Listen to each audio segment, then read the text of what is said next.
Hi friends, welcome to Chanakya stock traders.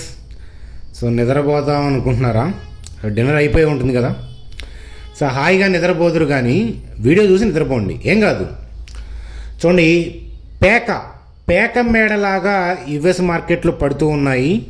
Especially Nasdaq అయితే కనుక so ఘోరంగా డిప్ అవుతూ ఉంది.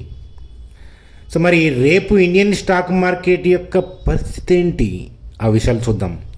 సో అలాగే LNT, IX, Axis bank, Bajaj Finserv, Syngene, ఇక్కడ మెన్షన్ చేసిన కంపెనీస్ అన్నిటి యొక్క Q1 అప్డేట్ చూద్దాం.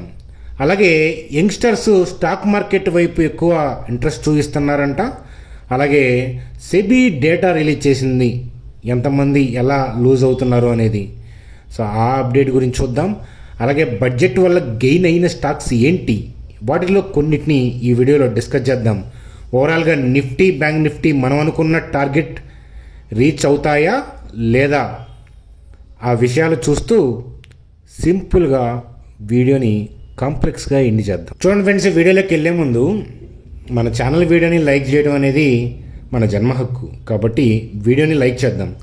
అట్లాగే మన ఛానల్ని సబ్స్క్రైబ్ చేయకుండా చూడాలి అని అంటే దమ్ము ఉండాలి, గట్స్ ఉండాలి, ఓన్ నాలెడ్జ్ ఉండాలన్నమాట.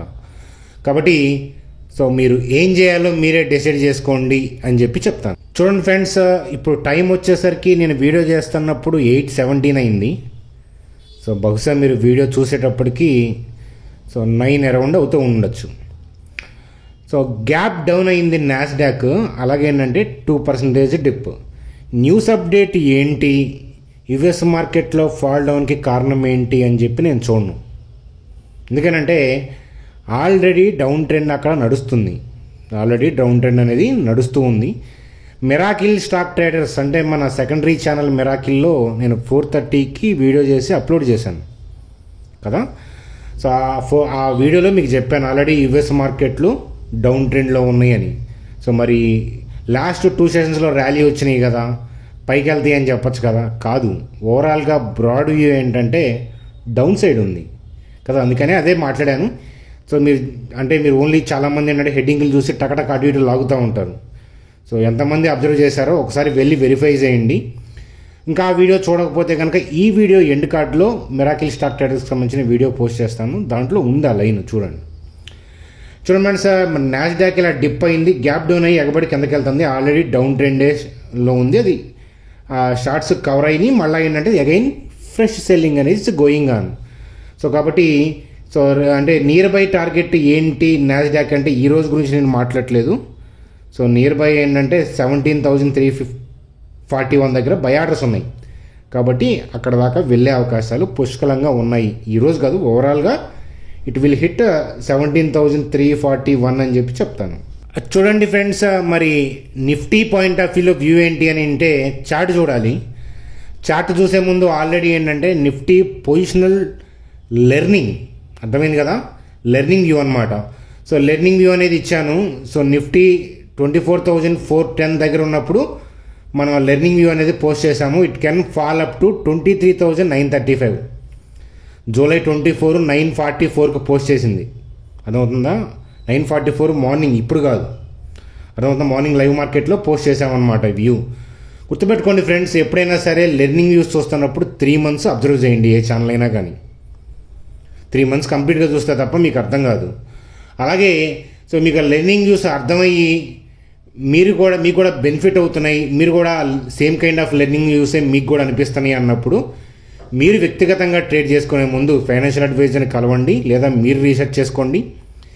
సో ఏది ఏమైనా కానీ మీ ట్రేడింగ్ క్యాపిటల్లో పర్ ట్రేడ్ 1% క్యాపిటల్ కన్నా ఎక్కువ లూజ్ అవ్వకూడదు.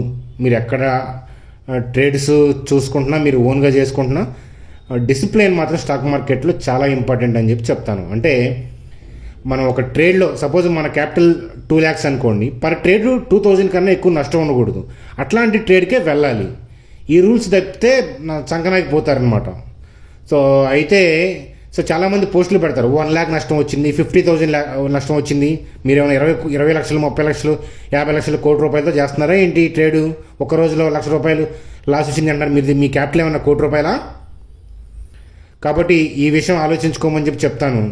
సో చంకనాగిపోతారని చెప్పి చెప్తున్నాను కదా. సో ఇంకా గట్టిగా వల్గారిటీ ఉంటుంది మీ అకౌంట్లో, ఏంటంటే ఇంకా వల్గర్గా డ్యామేజ్ అవుతుంది. అర్థమవుతుందా నేను వేసే డైలాగు? కాబట్టి I hope you understand. Money management మన చేతిలో ఉంటుంది. స్టాక్ మార్కెట్ మూవ్స్ మన చేతిలో అస్తమానం ఉండవు, అసలు ఎప్పుడు మన చేతిలో ఉండవు. మనం దాన్ని అంచనా వేసుకుంటా వెళ్ళటమే. ఆ విషయం గుర్తుపెట్టుకోమని చెప్పి చెప్తాను. చూడండి ఫ్రెండ్స్, నిఫ్టీ పాయింట్ ఆఫ్ వ్యూలో 24,410 నుంచి 23,985. సో అది ఏంటంటే ఇక్కడ బై ఆర్డర్స్ కనిపిస్తున్న ఇన్స్టిట్యూషనల్ ప్లేయర్స్ డౌన్కి వెళ్ళే అవకాశాలు ఉన్నాయి కాబట్టి ఇక్కడ కాస్త కవరింగ్ వచ్చే అవకాశాలు ఉన్నాయి. అందుకని ఆ నెంబర్ ఇచ్చాను. సో ఈ లైన్ ఈ ఏరియాకి టచ్ అయినాక సో ఇక్కడ ఉన్న బై ఆర్డర్స్ని ఎలా హిట్ చేస్తుంది, ఎంత వేగంతో హిట్ చేస్తుంది అనే దాన్ని బట్టి ఫర్దర్గా టార్గెట్ని పెంచడానికి సిద్ధపడతాను. సో ఈ ఏరియాకి వెళ్ళిన తర్వాత నాకు ఇంకా ఫర్దర్గా డౌన్కి వెళ్తుంది అనిపిస్తే కనుక సో ఇట్ మే అంటే target may rise to 23,538 levels. So జాగ్రత్తగా వినండి వీడియో. ఇట్ మే అన్నాను. సో అది ఇక్కడికి వచ్చిన తర్వాత, ఇక్కడికి రాకుండా కూడా మార్కెట్లో ఏదైనా తిరగబడుతుంది నాకు క్యాండిల్ అనిపిస్తే నేను మధ్యలోనే వ్యూ చేంజ్ చేస్తాను. దానికోసం ఏం చేయాలి అని అంటే టెలిగ్రామ్ అప్డేట్స్ చూడాలి. ఎందుకంటే సాయంత్రం పూట తీరిగ్గా ముచ్చట చెప్పుకోవడానికి ఇది బాగా కాదు కదా. సో కాబట్టి ఏంటంటే మార్కెట్ రన్నింగ్లోనే అప్డేట్ చూడాలి. సో మార్కెట్ అబ్జర్వ్ చేయని వాళ్ళ కోసం, అలాగే ఏంటంటే రిమైనింగ్ అప్డేట్స్ హైలైట్స్ మాట్లాడుకోవడం కోసం వీడియో. అంతేగాని మీకు ఇండియా మొత్తంలో ఏ సోషల్ మీడియా ఈవినింగ్ మాట్లాడేది మీకు లైవ్ మార్కెట్లో పనిచేయదు. నెక్స్ట్ డే మార్కెట్ అసలు పనిచేయదు, మీ అందరికీ తెలిసిన విషయమే. కాబట్టి టెలిగ్రామ్ అప్డేట్ జాగ్రత్త. సో ఇనిషియేషనల్ ప్లేయర్స్ ఇక్కడ ఉన్నాయి కాబట్టి ఆల్రెడీ డౌన్కి వెళ్ళాలని చూస్తుంది. అలాగే సో కాకరకాయ అంటే కాకరకాయ లాగా బడ్జెట్ ఉంది కదా, చేదుగా ఉంది కదా. So long term capital gain మీద ట్యాక్స్ ఇత్యాది విషయాల వల్ల కాబట్టి ఏంటంటే కిందకి వెళ్ళే అవకాశాలు ఉన్నాయి. సో కానీ గ్లోబల్ క్యూస్ సడన్గా డౌన్ అయినప్పుడు ఒకసారి సడన్గా స్టాక్ కూడా ఇస్తుంది. అలాగే రీసెంట్గా ఇచ్చింది. కాబట్టి ఆ మూమెంట్ని కూడా అబ్జర్వ్ చేసుకుంటూ ఉండాలి. కాబట్టి ఇనీషియల్ మూమెంట్స్లో అలర్ట్గా ఉండండి అని చెప్పి చెప్తాను. సో ఏదైనా నా వ్యూ అంతే కంటిన్యూ చేస్తున్నా లేదా అనేది ఇనీషియల్ మూమెంట్స్లో నేను మెసేజ్ల ద్వారా నా వ్యూ అనేది చెప్తాను. చూడండి మరొకసారి చెప్తున్నాను, ఈ లెర్నింగ్స్ అన్నీ కూడా మీరు నేర్చుకోవడం కోసం, ట్రేడింగ్ పాయింట్ ఆఫ్ వ్యూలో కాదు. కాబట్టి మీరందరూ ఏం చేయాలి, జాగ్రత్తగా నేర్చుకోవాలి. 3 months అన్నా స్టడీ చేయాలి. మీ ఫైనాన్షియల్ అడ్వైజర్ కలిసి మాత్రమే డెసిషన్ తీసుకోవాలి. ఇవన్నీ కూడా నాలెడ్జ్ పర్పస్ డిస్కస్ చేస్తున్నాం. చూడండి friends, big budget moves. Kalyan jewellers 12% పెరిగింది. టైటాన్ పెరిగింది, మీరు చూసారు. ఎందుకంటే గోల్డ్ మీద కస్టమ్ డ్యూటీ అనేది 10% నుంచి 6%కి కట్ చేశారు. గోల్డ్, సిల్వర్, అలాగే ప్లాటినం మీద కూడా. అలాగే ఎంప్లాయ్మెంట్ బెనిఫిట్స్, వికసిత్ భారత్ అని మాట్లాడారు కదా. అన్ఎంప్లాయ్మెంట్ మీద ఫోకస్ చేస్తామనే పాయింట్ ఆఫ్ వ్యూలో మాట్లాడారు. సో వెస్కార్ప్ హైరింగ్ కంపెనీ కదా, సో దాంతో ఏంటంటే 7% పెరిగింది. So ITC on new stock అంటే ఐటీసీ హై ఆన్ స్టాక్ అంటే టొబాకోకు సంబంధించి ఏ ట్యాక్స్ విధించలేదు కాబట్టి విధిస్తారేమనే భయంతో ఉన్నారు. ఏదో జరుగుతుంది అనుకుంటే ఏం జరగకపోయేసరికి అది పాజిటివ్ అయ్యి కూర్చుంది ఐటీసీకి. అలాగే మన మెరాకిల్లో కొన్ని స్టాక్స్ గురించి మాట్లాడాను, అవంతి ఫీడ్స్, ఎపెక్స్ ఫ్రోజన్ అట్లాంటివి. ఎందుకంటే రొయ్యల పెంపకం సంబంధించి కాస్త ఫెసిలిటేట్ చేస్తాం, ఫైనాన్సింగ్గా సపోర్ట్ చేస్తాం అనే పాయింట్ ఆఫ్ వ్యూలో మన మేడం గారు చెప్పారనమాట. అందువల్ల ఆ కారణాలతో ఎపెక్స్ ఫ్రోజన్, అవంతి ఫీడ్స్ లాంటి స్టాక్స్ ఈరోజు ర్యాలీ అయ్యాయి, నిన్న కూడా పార్టిసిపేట్ చేశాయి. చూడండి సార్, సెబీ నుంచి big data 70% cash market intraday traders అంట మనీ లూజ్ అయ్యారంట ఫైనాన్షియల్ ఇయర్ 23లో. అలాగే 33% of cash market participants are traders. అంటే క్యాష్ మార్కెట్లో చేసేవాళ్ళు 33% ట్రేడర్స్ అంట, 70% ఇన్వెస్టర్స్ అంట. మంచి నెంబరే. So individual intraday trader numbers rose by 300% in financial year 23. 19తో కంపేర్ చేస్తే అలా పెరిగిపోయింది. ఎందుకనంటే ఇక్కడ చూడండి మీకు అర్థమవుతుంది. సో ఎంగేజ్ ఇంట్రాడే ట్రేడర్స్ పెరిగిపోయారంట. 18% నుంచి 48% పెరిగిపోయింది. అంటే లెస్ దాన్ 30 years ఉన్నవాళ్ళ ఏజ్ పెరిగిపోయింది, వాళ్ళే అట్రాక్ట్ అవుతారు. 10,000తో నేను వారన్ బఫెట్ అవ్వాలి అనే పాయింట్ ఆఫ్ వ్యూలో వస్తారు. సో పెద్ద పెద్ద సోషల్ మీడియాస్కి, పెద్ద పెద్ద హిందీ ఇంగ్లీష్ ఛానల్స్కి బాగా అట్రాక్ట్ అయ్యే జనం కూడా వీళ్ళే. అర్థమవుతుందా? మీరు చూడండి, ఇండియా మొత్తంలో లైవ్లో మీకు entry, stop loss, target, money management పర్ఫెక్ట్గా ఇచ్చేవాళ్ళు ఎవరు నాకు తెలిసి అలా ఇచ్చేవాళ్ళు డైలీ ఎవరు మీకు మెసేజ్ ఇవ్వలేరు అనమాట. ఎందుకంటే డైలీ స్టాక్ మార్కెట్లో ఆపర్చునిటీ ఉండదు అసలు. అర్థమవుతుందా? అది. సో మీరు 2-3 డేస్ వర్కౌట్ అయిందని మీరు వెళ్తారు, కానీ వర్కౌట్ అవ్వో మీకు. ఎందుకనంటే మెసేజ్లు చూడటం వేరు, మీరు డైరెక్ట్గా వాటిని ఎగ్జిక్యూట్ చేయడం వేరు. మెసేజ్లు చూస్తే ముందుగానే ఇచ్చారు కదా అంతా బాగానే ఉంది అనిపిస్తుంది, కానీ ఒక 10 సెకండ్స్ 2-3 సెకండ్స్ తేడాతో మెసేజ్ పెడతారు అక్కడ. కానీ మీరు యాక్చువల్గా ఎంటర్ అయ్యేటప్పటికి మీరు చూసుకుంటే మెసేజ్ వచ్చిన తర్వాత మీరు చూస్తే ఆల్రెడీ నిఫ్టీ 50 పాయింట్స్ 70 పాయింట్స్ పెరిగి ఉంటుంది, బ్యాంక్ నిఫ్టీ 100 పాయింట్స్ పెరిగి ఉంటుంది. సో అంతలోకి వాళ్ళు బుక్ ప్రాఫిట్ అని ఇస్తారు. ఇదేందా మనం ఎంటర్ అవ్వలేదు అనుకుంటాం, కానీ మీరు లాస్ట్ 1 వీక్ అంతా అబ్జర్వ్ చేస్తే ఎంట్రీ బాగానే ఉంది, స్టాప్ లాస్ బాగానే ఉంది, టార్గెట్ బాగానే ఉంది. ఎందుకంటే ఒక 3-4 సెకండ్స్ గ్యాప్తో ఇచ్చిన మెసేజ్ కదా అవన్నీ కూడా, అందువల్ల అవి బాగానే ఉంటాయి. మన అకౌంట్కి మాత్రం తూట్లు అనమాట, తూట్లు. సో కాబట్టి చాలా జాగ్రత్తగా ఉండండి అని చెప్తాను. ఏదైనా సరే 3 months అబ్జర్వ్ చేయండి, ఇంక్లూడింగ్ అవర్ ఛానల్. అర్థమవుతుందా? చూడండి ఫ్రెండ్స్, అలాగే సింజిన్ ఇంటర్నేషనల్కి సంబంధించిన things. Q1 update, operating revenue 2% dip ఉంది, ప్యాట్ 19% డిప్ ఉంది. Just observation. చూడండి ఫ్రెండ్స్, యాక్సిస్ బ్యాంక్ సంబంధించి నెట్ ఇంట్రెస్ట్ ఇన్కమ్ అంటే ఇంట్రెస్ట్ ద్వారా వచ్చిన ఇన్కమ్ అనేది 2.7% ఉంది. చూడండి ఫ్రెండ్స్, అలాగే యాక్సిస్ బ్యాంక్ సంబంధించి ఇంట్రెస్ట్ల ద్వారా వచ్చిన ఇన్కమ్ అనేది 12% రోజు ఉంది. సో ఎన్పిఏ అండ్ మనకి ప్యాట్ చూస్తే కనుక 5.7% గ్రోత్ ఉంది. ఒకసారి ఎన్పిఏ చూద్దాం. ఎన్పిఏ ఎప్పుడు క్వార్టర్ చూడాలి. సో గ్రాస్ ఎన్పిఏ అనేది ఏంటంటే పెరిగింది, అది నెగిటివ్ అనమాట స్లైట్గా. చూడండి అది. చూడండి అలాగే బజాజ్ ఫిన్సర్వ్ యొక్క Q1 గురించి మాట్లాడుకుంటే, సో రెవెన్యూ అనేది ఇయర్ పాయింట్ ఆఫ్ వ్యూలో 35% పెరిగింది, సూపర్. సో నెట్ ప్రాఫిట్ 10% పెరిగింది. సో అలాగే మనకి బజాజ్ ఫైనాన్స్ కానీ బజాజ్ ఫిన్స్ కానీ స్ట్రీట్ ఎస్టిమేట్స్ని అంచనా, అదే దాని అంచనా తగ్గట్టుగా పెరగలేదు. స్ట్రీట్ని ఎవరు అంచనా వేయమన్నారు, సో దాంతో ఇబ్బంది ఏం లేదు. సింగిల్ క్వార్టర్ కొద్దిగా డిప్ అవడం అనేది సర్వసాధారణం. So healthy actually. కాబట్టి ఓవరాల్గా కంపెనీకి అయితే ఇబ్బంది ఏం లేదు. డిస్కౌంట్ ఏదైనా అయితే వీటి వల్ల మనం దాన్ని ఆ కంపెనీని బాగా స్టడీ చేద్దాం. చూడండి ఫ్రెండ్స్, అలాగే ఐఎక్స్కి సంబంధించి సో నెట్ ప్రాఫిట్ అనేది 27% పెరిగింది. సో అలాగే 96 crores ఉందన్నమాట. రెవెన్యూ అనేది 19% పెరిగింది.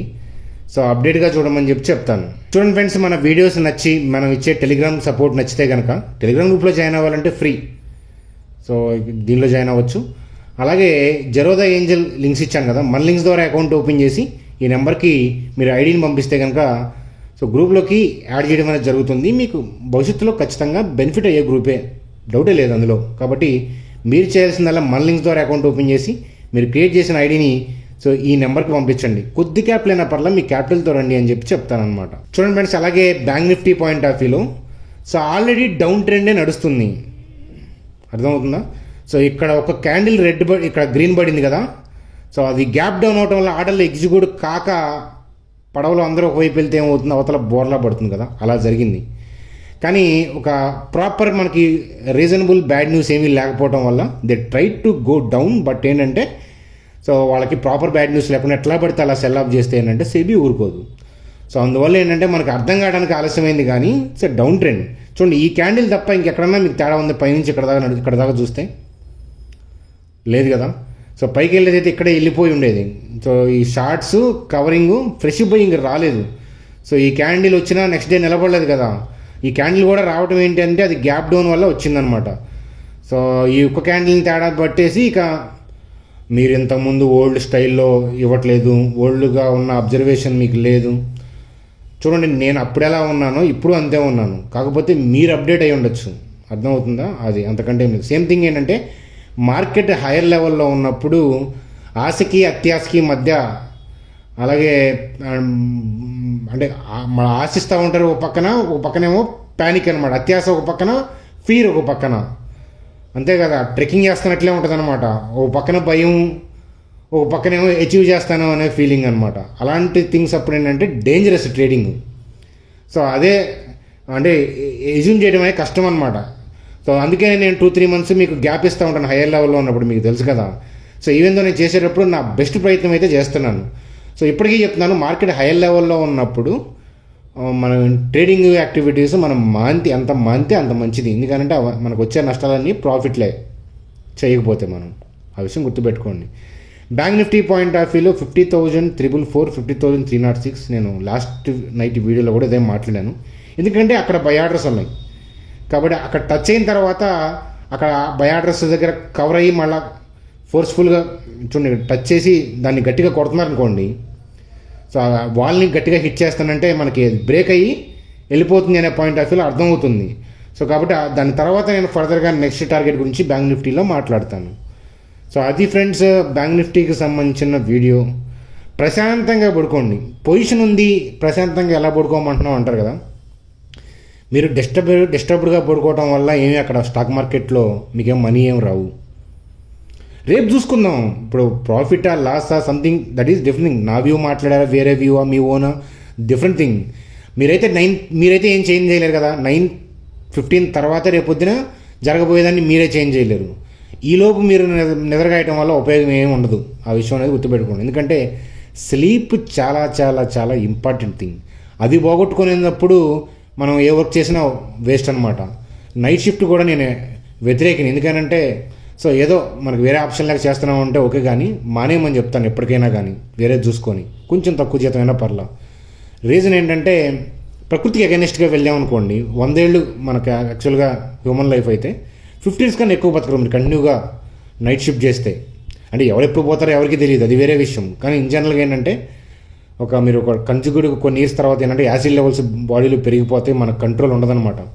మోస్ట్ ఆఫ్ ది పీపుల్కి హార్మోన్ ఇంబ్యాలెన్స్ అయిపోయి క్యాన్సర్ రావడానికి కారణం అదే.